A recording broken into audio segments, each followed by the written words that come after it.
Mechanical engineering is a branch of engineering that focuses on the design, analysis, and manufacturing of mechanical systems.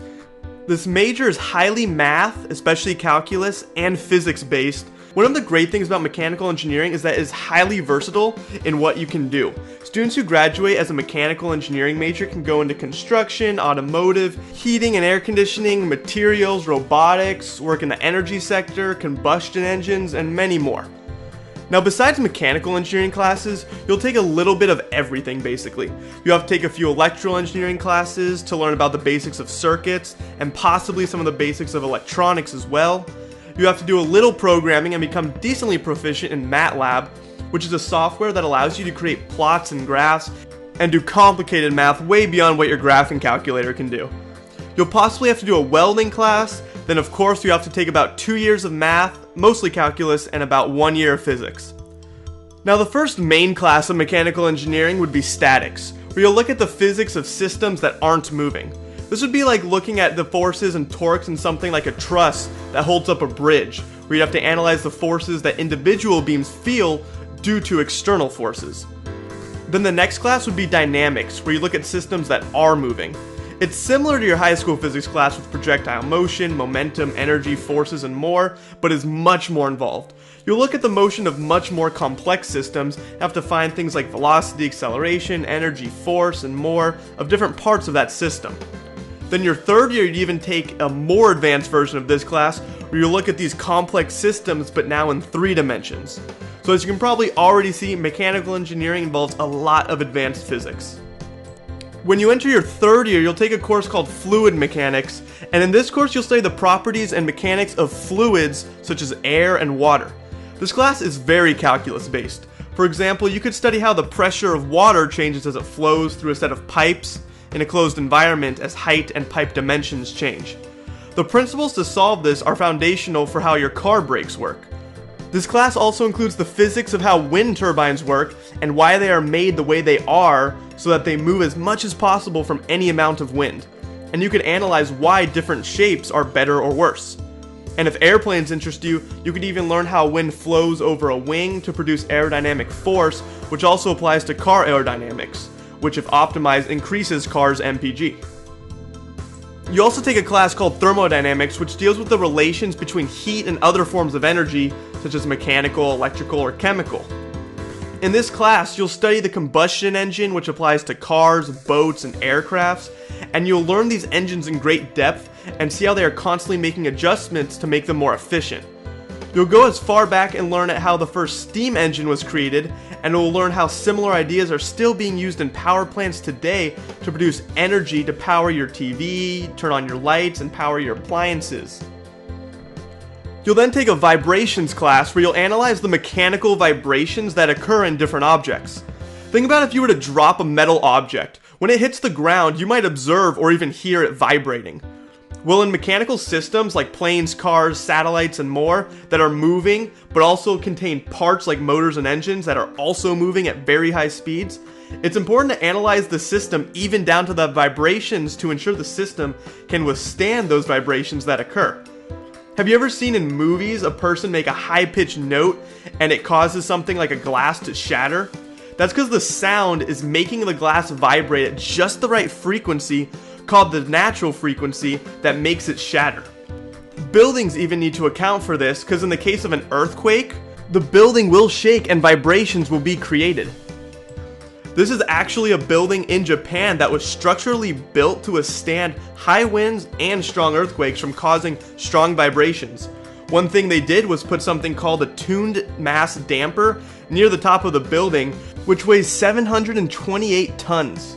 And is something that is engineered to reduce mechanical vibrations that can actually save the building from destruction during natural disasters. In 1940, the Tacoma Bridge collapsed, and what they found afterwards was that vibrations occurred due to interactions between the bridge and the wind, which just kept amplifying until it fell apart.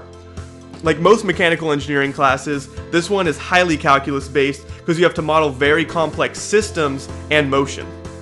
Then you'll take some design classes, and these are kind of a combination of materials engineering and mechanical engineering, where you'll look at the strength and durability of different materials, mechanisms, and structures.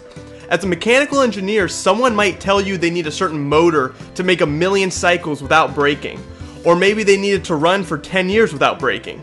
This could even apply to just how much weight can a beam support before braking and how much stress is it subject to with a certain amount of weight. Now there are a few concentrations within mechanical engineering.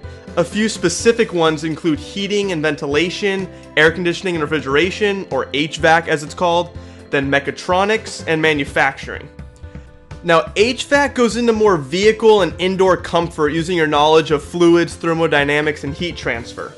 An HVAC concentration leads to working on maintaining heat and ventilated air in something like a large commercial building, cars, apartment buildings, homes, hospitals, hotels, and more, where you'll have to understand how heat travels throughout the building and different materials. When you see those ducts in large buildings, those have to be carefully placed in order to ensure comfort throughout the whole building by knowledge of thermodynamics and airflow. Now it may not seem like it, but seeing how these systems actually work can actually be pretty involved.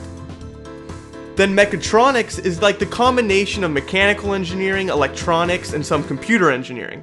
As a mechanical engineer, when it comes to robotics, you'd be able to build the robot structurally and make sure it can withstand a certain amount of force. But with mechatronics, you dive more into also the programming and circuiting of the robot.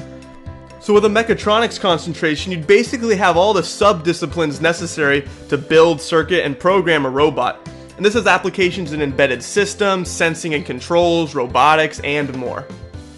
Now the manufacturing concentration is a little more broad because you can learn things from the design of a part to the actual materials used for the part.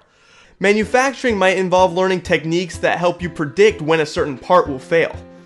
This major will be helpful in teaching you that slight alterations in design or material of a part can have a drastic impact on the overall price, which becomes an important component in the design and manufacturing of parts related to profit margins and running a business. Now these are just some examples of concentrations, but there are many more sub-disciplines, and as a mechanical engineer you have a lot of flexibility. As a mechanical engineer you could work on cars, but to be more specific, you could work on improving the engine to make it more efficient. You could work on the suspension of the car to ensure it can handle the forces that the car is subject to, like could it handle going over a speed bump too fast? Or you could do crash testing and look at the materials and shape of the car to see what it can withstand and how it would affect a person inside. Or you can maybe analyze how air flows over or through the car and optimize its aerodynamics to make it go faster from knowledge of your fluids classes. And this could even be applied to planes or drones. A mechanical engineer could also work with biomedical engineers on things like prosthetic body parts. They might need to help make sure the mechanism is strong enough to withstand the forces they'll have to put up with, or they might have to decide what's the best material to use. Mechanical engineers can also work on alternative forms of energy, like on wind farms, hydroelectric, solar, and more. They can work on satellites and use mechanics to analyze the vibrations during high acceleration, or they can use thermodynamics to analyze the temperature differences that the satellites go through as they orbit the Earth. They can work on robotics, weaponry, machines, and the list just goes on. As you can see, mechanical engineers really have no limits to what they can see in their career.